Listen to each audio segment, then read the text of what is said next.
On June 30th, 2013, 19 Granite Mountain Hotshots made their way here. They were fighting a fire, trying to protect their community, their surroundings, but that fire was just too much, and those men lost their lives that day. This weekend, a movie honoring those brave men comes out in theaters. Men whose motto was to be rather than to seem to be. The film is called Only the Brave. No one could be prouder of his boys than I am of you guys. On this special edition of Real Travels with Tara, it's the film he says he's most proud of. Josh Brolin talks about becoming Granite Mountain Superintendent Eric Marsh. They like to not have too much attention on them, but we're going to put a little spotlight on them for a second, just out of respect. Our Arizona exclusive on the set of New Mexico, Brandon Bunch is now playing his best friend in the film. I know all my friends died fighting fire, and they're in heaven. And how do you recover from something like this? Amanda Marsh's message to anyone struggling with loss. Really look at it, because if you can't make friends with it, you'll always be running. We never say goodbye. An Arizona country star lends his voice to the story of these heroes, why Dierks Bentley hopes everyone who sees the film will hold the light. Just let me hold the light. I want y'all to breathe in this beautiful vista, because you're never going to be able to look out into the wilds to see that pure beauty again. Welcome to a special edition of Real Travels with Tara, where the focus today is only on one film, Only the Brave. About a year ago, we were invited exclusively to the New Mexico set to sit down with the cast and the filmmakers who were determined not only to create a love letter to these 19 Granite Mountain Hotshots, but to all of the first responders in this country who run toward danger, not away from it. They were a group of elite firefighters, spent their days fighting the most dangerous wildfires in the country, but it was one in their backyard that would claim the lives of 19 Granite Mountain Hotshots. A lightning strike in a remote part of Arizona near Yarnell, June 28, 2013, became a monster fueled by high winds and dry brush. 2 days later, the Hotshots deployed hoping to help. At one point, the men moved into a brush-choked box canyon and ended up trapped in a wall of flames, a cruel twist in weather and winds. Their emergency shelters no match for the heat and the smoke. And in the days that followed, funeral after funeral. The route lined with fellow firefighters and everyday Arizonans just wanting to grieve. But the loss felt well beyond our state. When we think of the 19, it gives us confidence as a people. Confidence knowing that ordinary citizens have the capacity to do such extraordinary things. Brendan McDonough. Everyone rising to their feet to give a standing ovation to Brendan McDonough, the lone survivor who was assigned as lookout that day. Thank you, and I miss my brothers. Sean Michael Misner. We owe you, the families, a gigantic debt, far beyond what we can ever pay.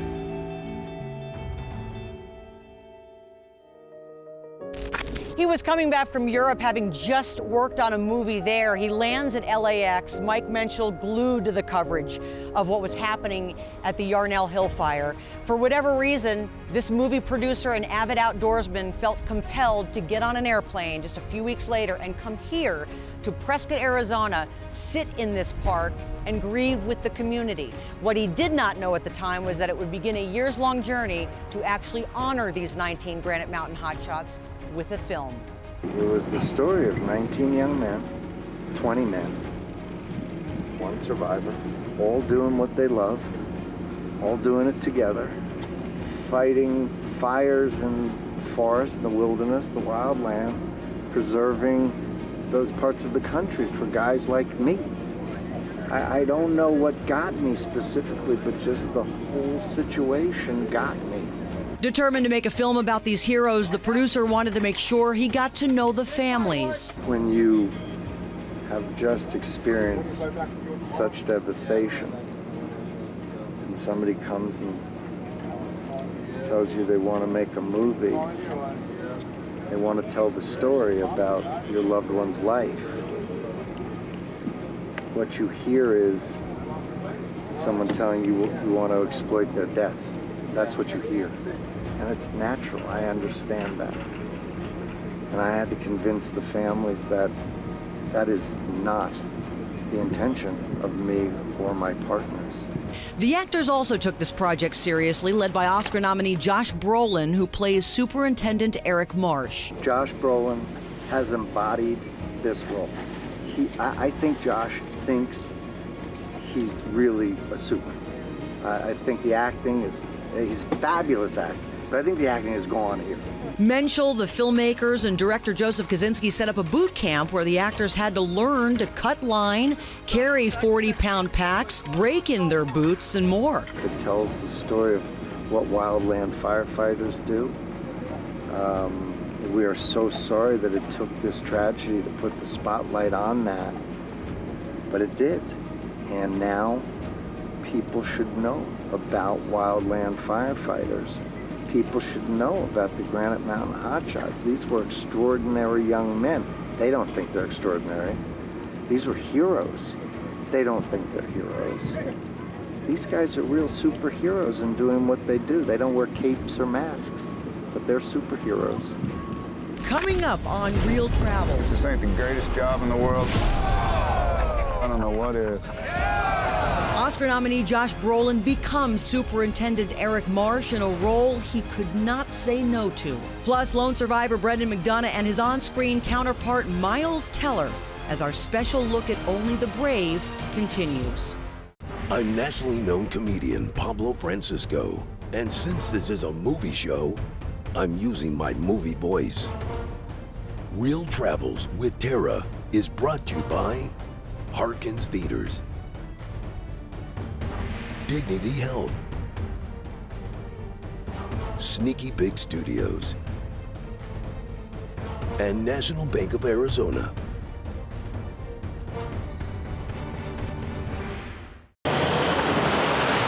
We are here on the set just outside of Santa Fe. They just finished filming a pivotal scene involving a C-130. A lot of slurry dropped on the Granite Mountain Hotshots. They have brought in hundreds of trees, from the junipers that you recognize to the ponderosa pines. They actually have the two Granite Mountain Hotshot buggies. They were sitting in a garage. Obviously, after the tragedy, they weren't being put to use. And the filmmakers talked to folks from Prescott and Yarnell Hill into lending the vehicles to them for production, giving it that really nice sense of authenticity. So they have tried as hard as they can to be authentic, to get people who knew what would have gone on those days and the days before, and also people who knew these guys and who could really bring their stories to life. You know, the producers have said this is not a tragedy or a film about a tragedy. It's a celebration of life, and it's a film about honoring the lives of the 19 men that we lost on June 30th. It's also near and dear to a guy named Thad Luckenbill, and he didn't want anyone to know for weeks that he was one of the producers on this film. He's involved in the company that helped get this film out, but he's got years of acting under his belt as well, so he couldn't pass up the opportunity to also appear in a movie that meant so much to him. The single most important thing from the beginning of making this movie was making sure we do it right for the guys who've fallen and for the families who are alive, and we wanted to do it the right way. I grew up in a town in Oklahoma very similar to Prescott, so I get the vibe. So I really enjoyed being there and seeing these people. And it's a tight-knit community. They're great people. I'm playing Scott Norris. I've researched him quite a bit. I've talked to his mom quite a bit, talked to his fiance, his girlfriend. And it seemed like just an amazing guy, a real nature lover, an outdoor guy, and a real humble guy. So it's been pretty amazing for me to be able to, and humbling myself to step into his shoes. When you see the guys in the yellow jerseys, the yellow shirts, and in the green pants, a lot of times people don't know who they are. They're hotshots, and they do things that are very different from what other firefighters do, trying to protect the environment and let us do the things that we love to do outside. Brandon Bunch, he actually would have been with his 19 brothers had it not been for some health complications his wife was experiencing. When he first found out this movie was being made, wanted nothing to do with it. But now he's not only a consultant, he's got a small part in the film playing one of his close friends, and boy, are we glad he's involved. You're not an actor. You know this world probably better than anybody here. That's because Brandon Bunch lost 19 of his friends in the Yarnell Hill fire. I was on the crew that season. I left 2 weeks before everything happened. My wife was pregnant. We were getting ready to have our third boy. His 3 boys are now 7, 5, and 4. They know all my friends died fighting fire, and they're in heaven. At June 30th is my oldest, it's his birthday. I got the call on his birthday. When Brandon heard they'd be making a film about the Granite Mountain Hotshots, yeah, I told them no a few times. That's when Pat McCarty, a former hotshot, now Prescott firefighter, who also said no originally, told Brandon, they're gonna make the movie with or without us, you know what I mean? So, you know, if we're there, we can make it a little better and a little closer. Brandon says it's hard watching these actors play his friends. Ben Hardy looks pretty close to Wade. Wade was my Saw partner for 2 years. Yeah, besides his British accent, he's close. And it's weird seeing him from like a distance, you know what I mean? Like it looks like a crew and it, you know, everyone looks a little similar. So yeah, it's trippy. He's not in the film much, but he does have one line. I asked for a chew. And then I opened a beer with the chainsaw. So I've got 2 big moments in the movie, and my mom's not gonna like either one of them. A year after our set visit, Brandon is still using chainsaws and spending his time outdoors. I'm a tree climber, so we remove trees in tight areas. Clearing hazards and keeping things safe, things he would do with his friends as a hotshot. In fact, his employer, also a former Granite Mountain hotshot, who knew the men who died. The two got to see the film privately several weeks ago at the Harkins in Prescott. Were you nervous to see it for the first time? The whole thing was kind of hard to watch, but you know, I'm glad they made the movie, and I feel like they did a pretty good job. I asked Brandon if his sons know much about the movie. My youngest will talk about Garrett, who I played in the movie. He was my best friend. So Garrett used to come to our house and eat breakfast with us and stuff, and my kids loved him. So yeah, my youngest talks about him all the time. One day those boys will get to see their father playing that man they loved. We are talking today about the film Only the Brave. We're actually here at the Granite Mountain Hotshot Memorial State Park. Just a beautiful tribute to these 19 men. The Oscar nominee who plays Superintendent Eric Marsh took this role very personally. Josh Brolin actually took a break from acting, lived here near Prescott for about a year, but it was more than that connection that made this part so important to the actor. There's nobody that doesn't feel like waving at a firefighter when he drives by still, whether a child or an adult. And that's something that we're going to exploit for a moment. And then we can go back into wherever it stands right now. They like to be hidden, they like to be anonymous, they like to not have too much attention on them, but we're gonna put a little spotlight on them for a second, just out of respect. I told Josh I loved the casting choices. I felt these hotshots would have loved him. I don't know if they would have liked me. I don't know. I would hope so. I would imagine so. I don't know, because I got a firefighter friend, Danny Martin, who said, you have to do this, you're the chosen one. And meaning not that you're perfect for the part, or meaning he just said you understand what that is. We're gonna cut a line along the base of that hill right there. The actor insisted that everyone call him Soup on the set and refer to each other by the names of the men they were playing. He became great friends with Eric Marsh's widow, Amanda. We're very, very close. It's beyond this story now. We talk, we hang, we look out for each other, and she's an incredible human being. It's important that this Granite Mountain family pulls together and looks out for each other. I've been working 32 years, and there's a couple of movies out there that I can say kind of lived up here on a purity level. And, yeah, I'll say it, Goonies, No Country, okay. This movie, they all have the same feeling, where you know something is special. You know, regardless how it turns out, we'll always have this. Now, you can only wear them if you're a hotshot. Josh was wearing that shirt when we caught up with him at the Phoenician. When a movie means this much to you, yep. And again, we talked a year ago on the set, yep. Do you have any say in the finished product when you put all of you into it, and then now you're watching the first cut? Yeah. Are you able to control kind of some changes if there are any? I don't know, control is the right word, but I definitely have a say. I'm not very quiet, as just a person. That when I saw it, even the third time I got so choked up afterwards, that it was important for me that the family see it alone and not together. that they could have their own experience without really worrying about the next family sitting right next to them in their experience, that it was kind of an isolated, personal experience for them. And that happened, and I was very happy that that happened. And they seemed to all support the movie, you know. I think they were pleased with the spirit that the movie lives in. Coming up, Hollywood comes to Arizona as filmmakers screen the film for first responders and family members in our state. And Amanda Marsh on honoring her late husband, Eric, and tells us something she hasn't really shared with many yet. You're now remarried. Yes. And he not only loves you, but obviously Eric's a huge part of your lives. Yes. How has he done with that transition? When Real Travels continues.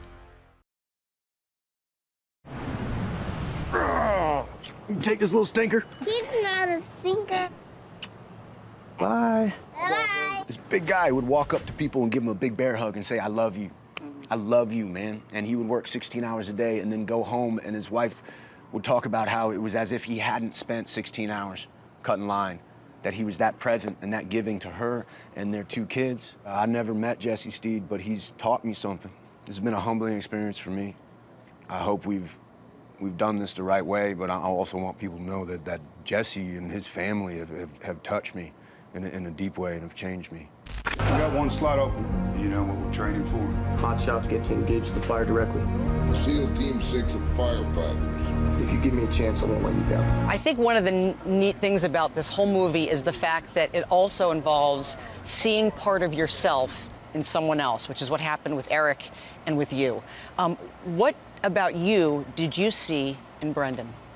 Well, my second grade teacher did tell my mother that I would never graduate high school and I was going to be a juvenile delinquent, you know, so I think I had a lot of that. I usually, I got my fair share of mischief and trouble and stuff, and it didn't mean I wasn't a good kid. I needed somebody to kind of say, look, man, you don't want to do this for the rest of your life. I just had a daughter recently. Her name's Michaela. When we first met, it was just a really organic conversation. It really just talking about family life, really, and just, you know, what is he into, what am I into, and I think, you know, Miles did a really good job of just being, you know, just so respectful and just making it feel as organic and authentic as possible, you know, and not just showing up and, hey, what was this like? He just really took the time to get depth into who I was and kind of what I was going through and how my brothers impacted my life.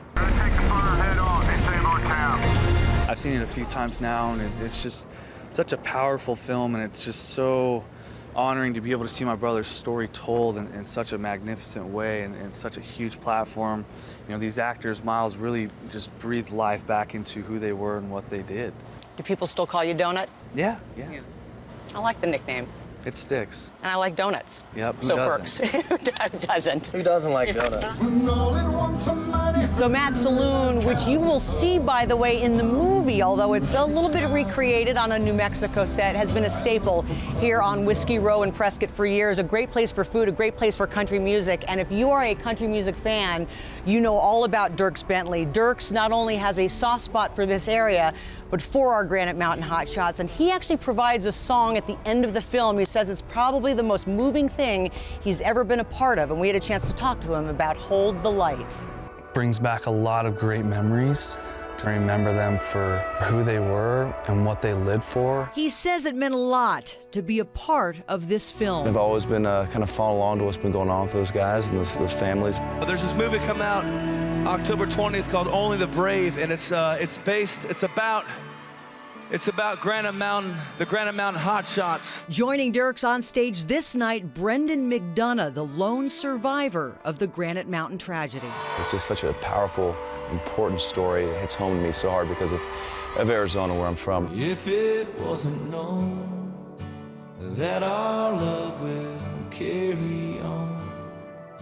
Hopefully the song on its own is great, but then if you watch it in context of the movie, you realize that how much the movie's been intertwined and placed in the lyrics in this song. We caught up with Dierks the night of the premiere at the Phoenician. One of the big messages in this movie, honestly, is give people a chance. I mean, Eric Marsh gave Brendan a chance probably nobody would have ever given him. Is there a story about a chance you got that maybe you didn't think you'd get, but it kind of changed everything for you? You know, that's a great story. It's 1,000 little bits of kindness that people have done from a long way, from just saying, you know, that's a pretty good song. Or, you know, when I was first trying to get songs played or write songs or constructive criticism as well. It's so many little people taking a chance on you, and I try to do the same thing. You know, it's just a little acts of kindness can go such a long ways. I hope when people watch this movie, their first inclination is to just be more appreciative and cognizant of first responders, shake their hand, you know, and have their back.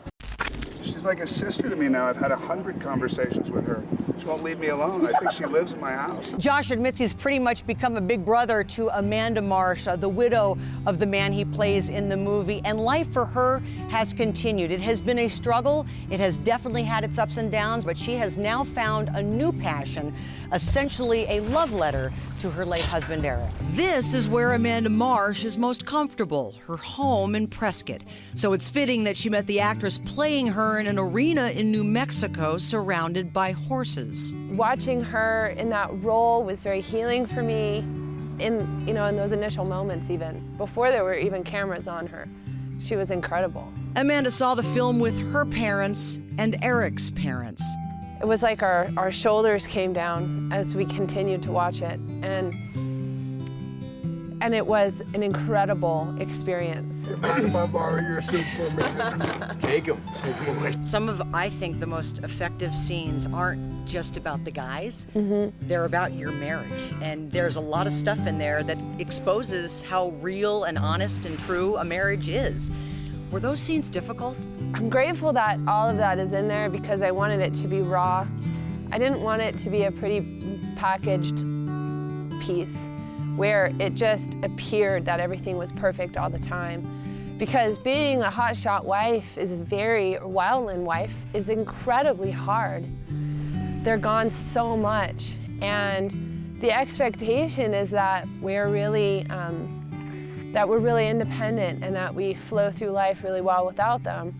But the moment they arrive back into our world, it's almost like there's a disconnect, and it's very difficult then to just automatically mesh back in. While she loves Jennifer's performance, there's now a special bond she shares with the actor who played Eric, Josh Brolin. Josh embodied Eric in a way that was breathtaking. No one else could have done it. This is actually the horse that Eric owned. While she still works with horses, Amanda's passion is now the Eric Marsh Wildland Foundation, a foundation that Brolin supports as well.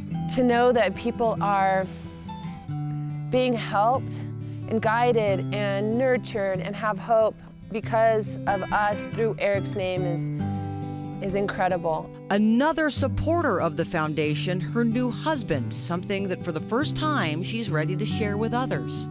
You're now remarried. Yes. And he not only loves you, but obviously Eric's a huge part of your lives. Yes. How has he done with that transition? From the very beginning, he has accepted everything, and he doesn't make me choose. In fact, he was on the fire, the Yarnell Hill fire, and that's how we met. And neither one of us, obviously for me, but for him either, can make it through the movie without crying. And he sobs at the end of this movie because of my loss. And he just feels so sad for all of us who have had to endure it. One of several losses Amanda has had to endure in her life, which makes her message for others dealing with grief that much more inspiring. Look at it. Really look at it. Because if you can't make friends with it, you'll always be running. No matter where you are, or no matter where you go, there you are. Hollywood comes to Arizona. Although Only the Brave debuted in Los Angeles, the filmmakers insisted they come here as well. The Harkins Theater at Tempe Marketplace served as host. Hundreds of first responders and some family members were treated to a screening of the film as stars Josh Brolin, Miles Teller, and more walked the red carpet and greeted the media. And the filmmakers are giving back. There are several ways the families are benefiting from this film, Only the Brave. In fact, there are several great foundations. The Granite Mountain Fund is one of them. Also, the Eric Marsh Wildland Foundation, started by Amanda, is another. Thank you for watching our special half hour on this special film, Only the Brave, in theaters now.